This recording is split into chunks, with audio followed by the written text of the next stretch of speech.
임사체험, 죽음체험 두 번째 시간입니다. 우리가 이 세상을 살다가 육신의 옷을 벗고 새로운 세계로 들어갈 때에 새로운 영적인 몸, 영원한 생명의 몸을 가지고 새롭게 삶이 시작된다는 걸 아래의 성서 말씀은 강하게 암시를 하고 있습니다. 어떤 학자들은 임사체험 자체가 창조주 하나님이 우리 피조물에게 육체적 죽음 이후의 삶에 대한 암시 내지는 힌트를 주는 것이라고 해석하는 분들도 계십니다. 믿지 않는 사람들도 많은 것은 참으로 이상한 일입니다만, 영원한 생명에 대한 믿음을 고백하는 가톨릭 신자들도 임사체험에 대하여 피상적인 것으로 보면서 의혹의 눈초리를 보내는 경향이 있을 수 있습니다. 사도신경에서 육신의 부활과 영원한 삶을 믿나이다, 니치아신경에서 죽은 이들이 부활과 내세 삶을 기다리나이다로 분명히 명시되어 있는데도 불구하고 임사체험에 대해서 의심하게 되는 것은 왜 그럴까 모르겠습니다. 이번 기회에 육체적 죽음 이후에 곧바로 이어지는 하나님 나라, 영원한 생명의 나라에 대한 확고한 믿음을 가지게 되었으면 합니다. 모든 종교에 대한 교파에 관계없이 말입니다. 아래의 죽음에 관한 성서 구절을 임사체험자의 경험과 대비해 보면 육체적 죽음 이후의 영적인 삶과 영원한 생명의 삶을 강하게 확신할 수가 있을 것입니다. 같이 묵상해 보겠습니다. 성부와 성자와 성령의 이름으로 아멘. 너희의 마음이 산란해지는 일이 없도록 하여라. 하나님을 믿고 또 나를 믿어라. 내 아버지의 집에는 거처할 곳이 많다.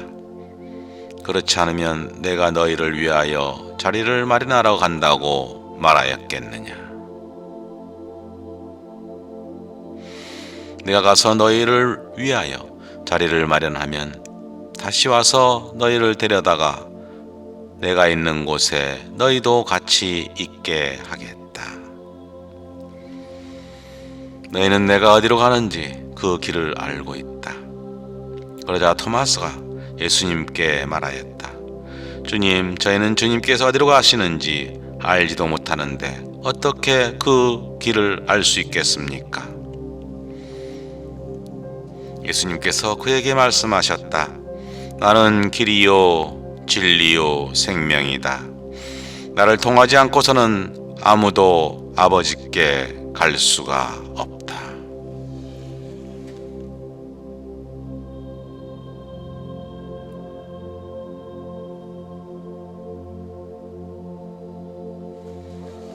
너희가 나를 알게 되었으니 내 아버지도 알게 될 것이다.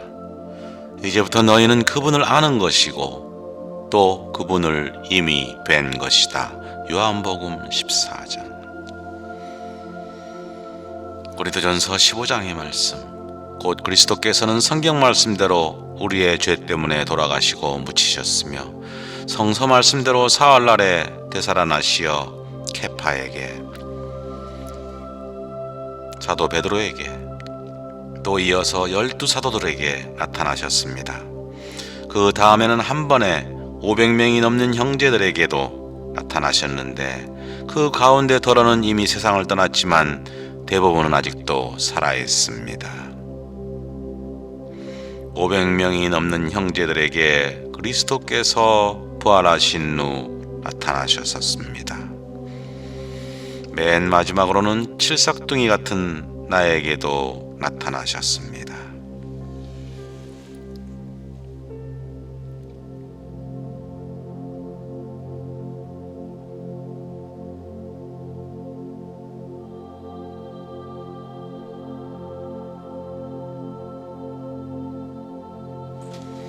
죽은 이들이 어떻게 되살아나는가, 그들이 어떤 몸으로 되돌아오는가 하고 묻는 이가 있을 수 있습니다. 어리석은 사람이여, 그대가 뿌리는 씨는 죽지 않고서는 살아나지 못합니다. 그리고 그대가 뿌리는 것은 장차 생겨날 몸체가 아니라 밀이든 다른 종류든 씨앗일 따름입니다. 그러나 하나님께서는 당신이 원하시는 대로 그 씨앗에 몸체를 주십니다. 씨앗 하나하나에 고유한 몸체를 주시는 것입니다.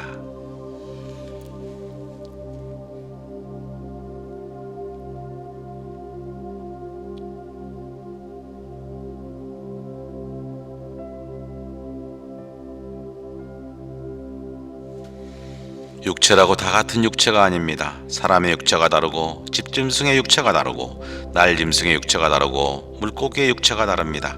하늘에 속한 몸체들도 있고 땅에 속한 몸체들도 있습니다.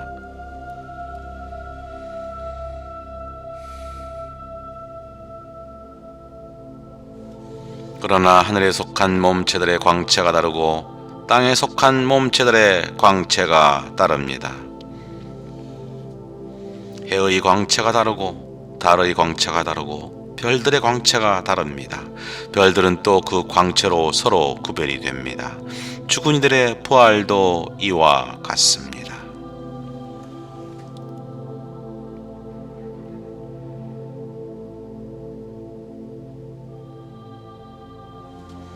썩어 없어질 것으로 묻히지만 썩지 않는 것으로 되살아납니다.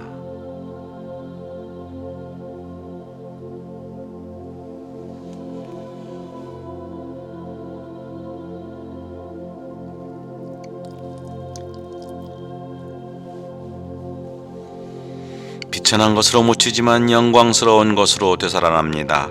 약한 것으로 묻히지만 강한 것으로 되살아납니다. 물질적인 몸으로 묻히지만 영적인 몸으로 되살아납니다.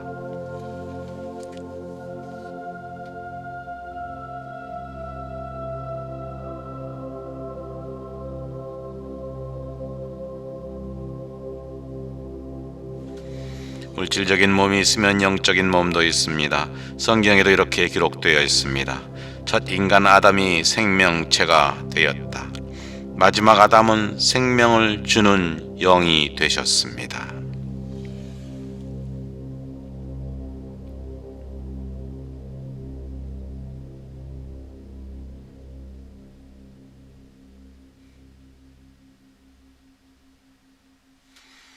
그러나 먼저 있었던 것은 영적인 것이 아니라 물질적인 것이었습니다. 영적인 것은 그 다음입니다. 첫 인간은 땅에서 나와 흙으로 된 사람입니다.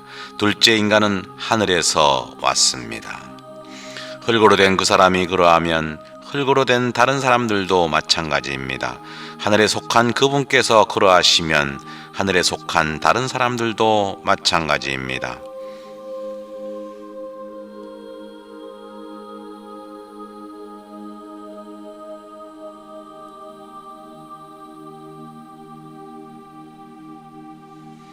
우리가 흙으로 된 그 사람의 모습을 지녔듯이 하늘에 속한 그분의 모습도 지니게 될 것입니다. 형제 여러분, 내가 말하는 것은 이렇습니다. 살과 피는 하느님의 나라를 물려받지 못하고 썩는 것은 썩지 않는 것을 물려받지 못합니다. 자, 내가 여러분에게 신비 하나를 말해 주겠습니다.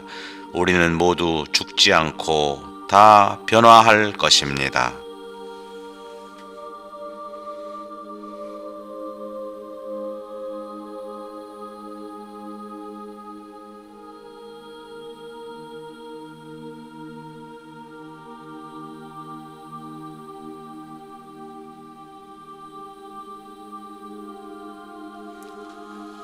순식간에 눈 깜짝할 사이에 마지막 나팔 소리가 그리게 될 것입니다. 나팔이 울리면 죽는 이들이 썩지 않은 몸으로 되살아나고 우리는 변화할 것입니다. 이 썩는 몸은 썩지 않는 것을 입고 이 죽는 몸은 죽지 않는 것을 입어야 합니다. 이 썩는 몸이 썩지 않는 것을 입고 이 죽는 몸이 죽지 않는 것을 입으면 그때 성경에 기록된 말씀이 이루어질 것입니다. 승리가 죽음을 삼켜 버렸다.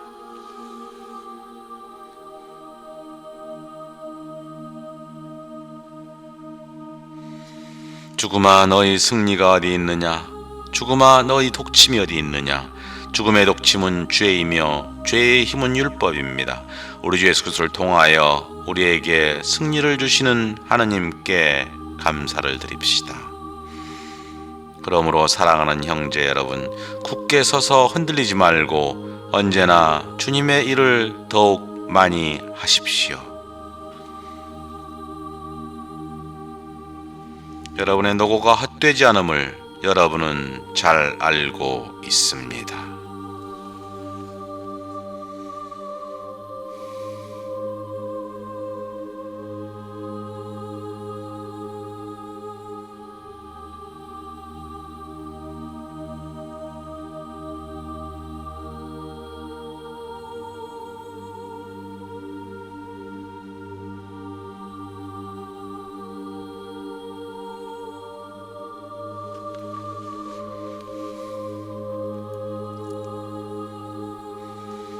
고린도전서 2장 어떠한 눈도 본 적이 없고 어떠한 귀도 들은 적이 없으며 사람이 마음에 떠온 적이 없는 것들을 하느님께서는 당신을 사랑하는 이들을 위하여 마련해 두셨습니다.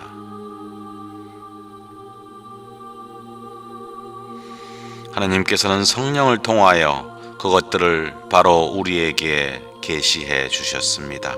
성령께서는 모든 것을 그리고 하느님의 깊은 비밀까지도 통찰하십니다.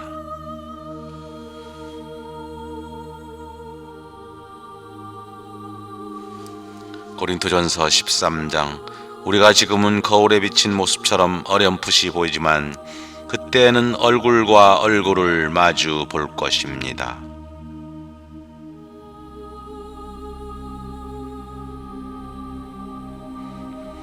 내가 지금은 부분적으로 알지만 그때는 하나님께서 나를 온전히 아시듯 나도 온전히 알게 될 것입니다. 그러므로 이제 믿음과 희망과 사랑 이 세 가지는 계속됩니다.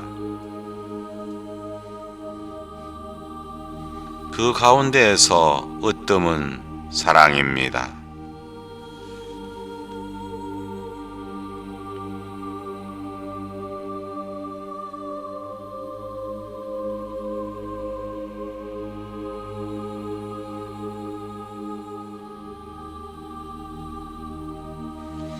요한복음 11장 25절 나는 부활이요 생명이다.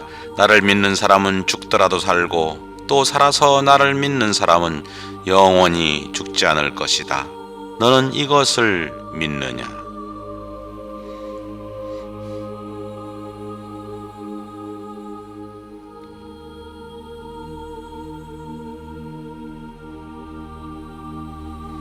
묵시록 22장 5절을 묵상합니다.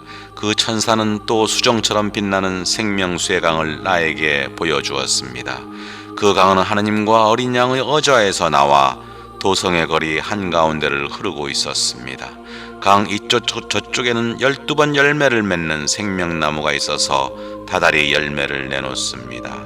그리고 그 나뭇잎은 민족들을 치료하는 데에 쓰입니다. 그곳에는 더 이상 하나님의 저주를 받는 것이 없을 것입니다. 도성 안에는 하나님과 어린 양의 어저가 있어 그분의 종들이 그분을 섬기며 그분의 얼굴을 뵐 것입니다. 그리고 그들의 이마에는 그분의 이름이 적혀 있을 것입니다.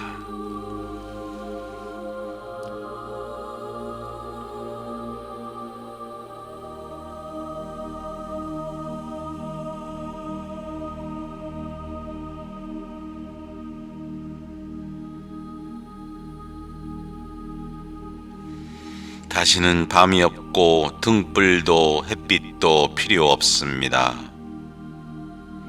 하나님께서 그들의 빛이 되어 주실 것이기 때문입니다.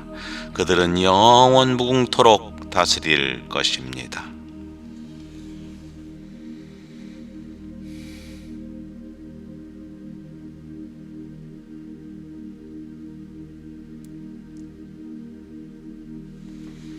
누가복음 21장 너희는 스스로 조심하여 방탕과 만취와 일상의 근심으로 너희의 마음이 물러지는 일이 없게 하여라. 그리고 그날이 너희들을 덫처럼 갑자기 덮치지 않게 하여라. 그날은 온 땅 위에 사는 모든 사람에게 들이닥칠 것이다. 너희는 앞으로 일어날 이 모든 일에서 벗어나 사람의 아들 앞에 설 수 있는 힘을 지니도록 늘 깨어 기도하여라. 루카복음 21장. 사람의 아들 앞에 설 수 있는 힘을 지니도록 늘 깨어 기도하여라. 사람의 아들 앞에 설 수 있는 힘을 지니도록 늘 깨어 기도하여라.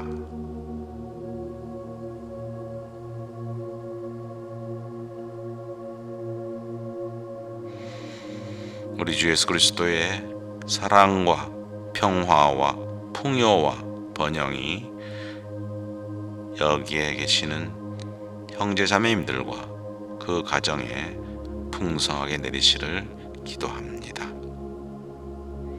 감사합니다. 고맙습니다. 사랑합니다. 영육간에 건강하십시오.